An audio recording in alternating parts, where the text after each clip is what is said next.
아니나 다를까 셀리턴은 제 폭로 영상 이후에 그 증거들을 급하게 삭제했습니다. 그렇기 때문에 안타깝지만 셀리턴 본사가 이 유튜버들의 영상을 광고로 사용했다는 걸 증명할 수가 없습니다.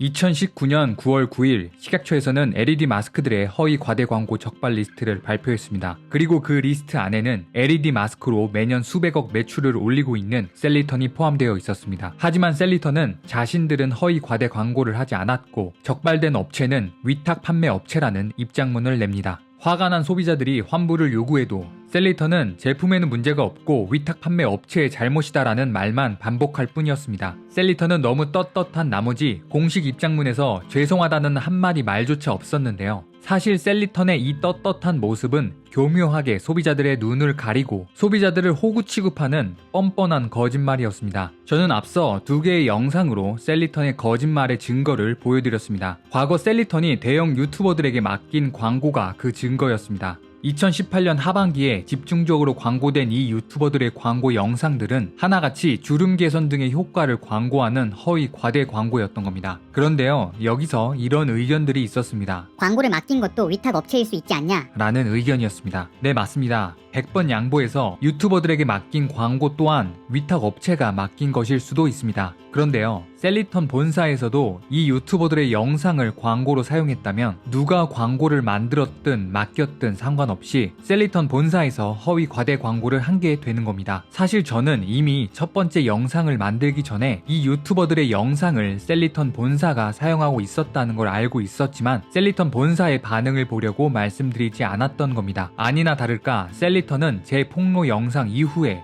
그 증거들을 급하게 삭제했습니다. 공식 홈페이지에 있던 이 유튜버들의 광고를 모두 삭제한 겁니다. 그렇기 때문에 안타깝지만 셀리턴 본사가 이 유튜버들의 영상을 광고로 사용했다는 걸 증명할 수가 없습니다. 라고 말하면 셀리턴이 너무 좋아하겠죠? 그런데 이걸 어쩌나요? 저는 이미 캡처를 해놨는데요. 자, 이건 셀리턴이 삭제한 공식 홈페이지의 캡처본입니다. 그리고 이 안에는 유튜버들의 허위 과대 광고 영상들이 떡하니 있습니다. 이렇게 셀리턴 공식 홈페이지에서도 이 유튜버들의 광고 영상을 활용해서 홍보하고 있었던 겁니다. 증거가 이렇게 있는데도 잘못을 위탁 업체한테 떠넘길 수 있을까요? 자, 그렇지만 이걸 보고서도 유튜브 썸네일 쓴 거 가지고 오버하는 거 아니냐는 생각을 하시는 분이 분명히 있을 겁니다. 자, 이건 셀리턴이 판매하는 LED 마스크의 설명서입니다. 이 설명서를 보면 이 LED 마스크가 기미, 주름, 늘어진 모공, 여드름 및 아토피 등의 흉터를 관리해준다는 허위 과대 광고를 떡하니 하고 있습니다. 그리고 또 셀리턴이 수정하기 전에 캡처되어 있는 셀리턴 공식 홈페이지의 과거를 보면 잡티 제거, 콜라겐 생성, 문제성 피부의 흔적 예방과 같은 허위 과대 광고를 했던 것이 적나라하게 남아 있습니다. 물론 지금은 목주름을 넥라인으로 바꾸고 다른 효과들도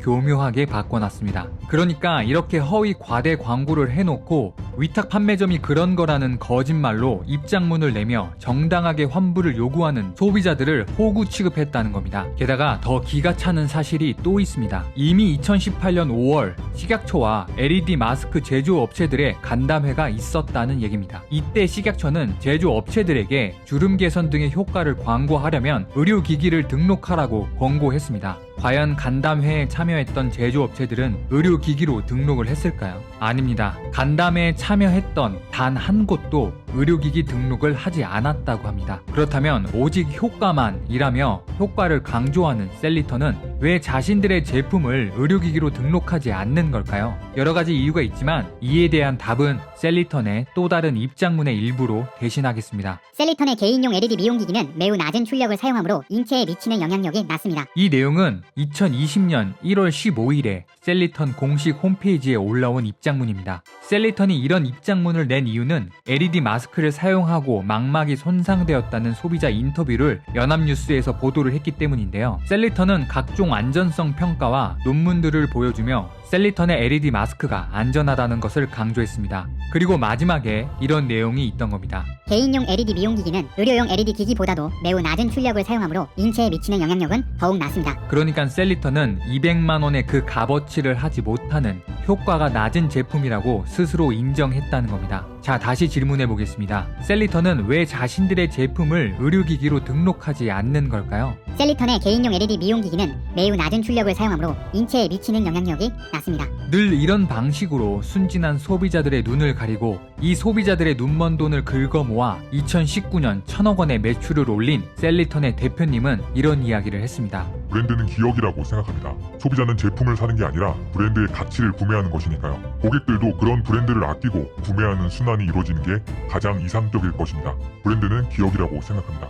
죄송하지만 셀리턴 브랜드는 이런 기억으로 남고 있습니다. 허위 과대 광고로 소비자를 기만하는 기업, 지금껏 허위 과대 광고를 해놓고 하지 않은 척하며 소비자를 호구로 보는 기업, 부작용을 호소하는 소비자를 외면하는 기업, 허위 과대 광고로 소비자 뒤통수를 치며 벌어들인 천문학적인 돈으로 사회 공헌을 하며 생색내는 기업, 그게 바로 셀리턴입니다. 사망여우였습니다.